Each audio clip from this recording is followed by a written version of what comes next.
The Democrats expected a blue wave. This election was going to be a blue wave, not only for presidency, but also for their seats in the House. Now, the Republicans held on, and they have like a 3 or 4 seat majority in the Senate, which is nothing, by the way. Marginal. And they gained seats in the House, not enough to take a majority of the House, but they gained, I think, 4 or 5 seats in the House as well, which narrowed the gap in the House.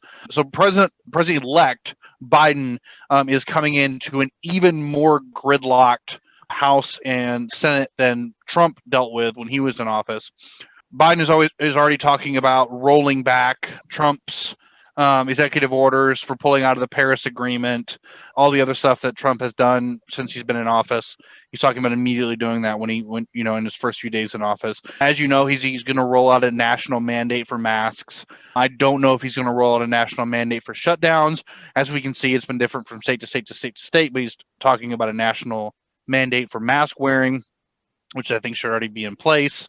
And then I don't know how that's going to react with the states. I'm sure you're going to have places like Florida who is going to push back on that, and then however that goes along with the process of the lawsuits that'll entail when it comes to that. So anyway, long story short, Joe Biden will be sworn in January regardless of this nonsense, and he'll be the next president of the United States.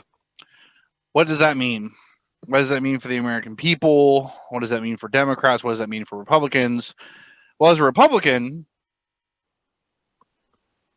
you're basically nothing will fundamentally change. You're basically getting a Republican in the White House right now, a slightly left-leaning Republican in the White House right now.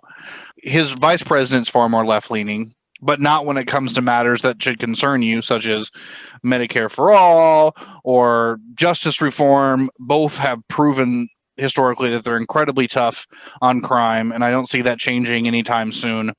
So when it comes to, healthcare, you're not going to get healthcare for all in the next 4 years or 8 years if he gets reelected at the end of his first term. You're not going to get social justice reform, in a way that you think you're going to get. Minimums are not going to drop federally. The arrest rate's not going to change. When it comes to immigration, what's going to change? I don't think that much. During Biden and Obama's administration, they built the cages at the border. I bet you Joe Biden will deport more immigrants than Trump did. The only difference is you're not going to hear the media talk about it. Of course. I mean, Biden already put a person in his cabinet that supported family separations. Remember how much Democrats screamed about Trump separating families? Well, Joe Biden already put a person in his team that supported those family separations.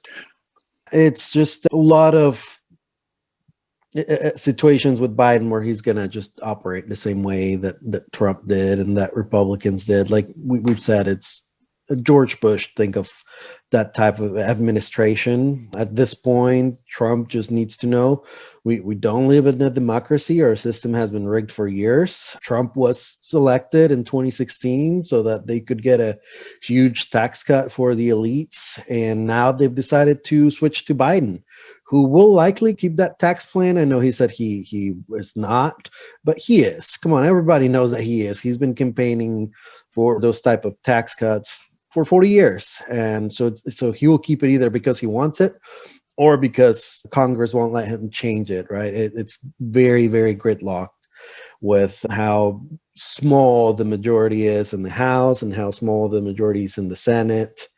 So it's going to be next 4 years, nothing is going to change. Inequality will continue. Climate is going to be a disaster. We have people coming into this administration with a horrible record of taking in money from fossil fuel industries. So even if Biden tells you, I believe in science, that doesn't mean anything when he's not going to take any action. House Democrats lost a bunch of seats, as you mentioned, to Republicans. And for the first, 3 or 4 days of the election, I was watching MSNBC. I never watch MSNBC, but I was in a room where MSNBC was on all day. And they spent all day telling you that House Democrats lost seats because of leftist policies such as defund the police or Medicare for all, you name it. But when you look at the facts, you had people running on defund the police who won. Cori Bush in Missouri, she ran on that. She ran on ending the war on drugs. She ran on Medicare, and she won 78.9% of the votes. Every Democrat who ran on Medicare for all won re-election. Florida raised minimum wage to $15 an hour. At least half a dozen states legalized marijuana. Oregon decriminalized all drugs. So it's not because of leftist issues or positions, but that's what the news media immediately started to sell you because they want to stay on the right of the political spectrum. They want to make sure that Biden stays on the right. They want to make sure that the Senate and the House, because MSNBC, they're owned by Comcast. Comcast doesn't want leftist policies. Comcast doesn't want workers' rights. Comcast doesn't want any of that. Why would they tell you differently, right? The thing that pisses me off about all the progressives that won and ran with those positions is that just this week they nominated Pelosi as the Speaker of the House again. So she gets to be Speaker of the House, even after proving to be useless crap and Trump enabler. Schumer also won his nomination in the Senate. He proved to be useless as well, just a mat that everybody steps on. And this election was an absolute disaster for Democrats. You and I already covered how bad they lost, especially with minorities. Yeah, it was a huge swing.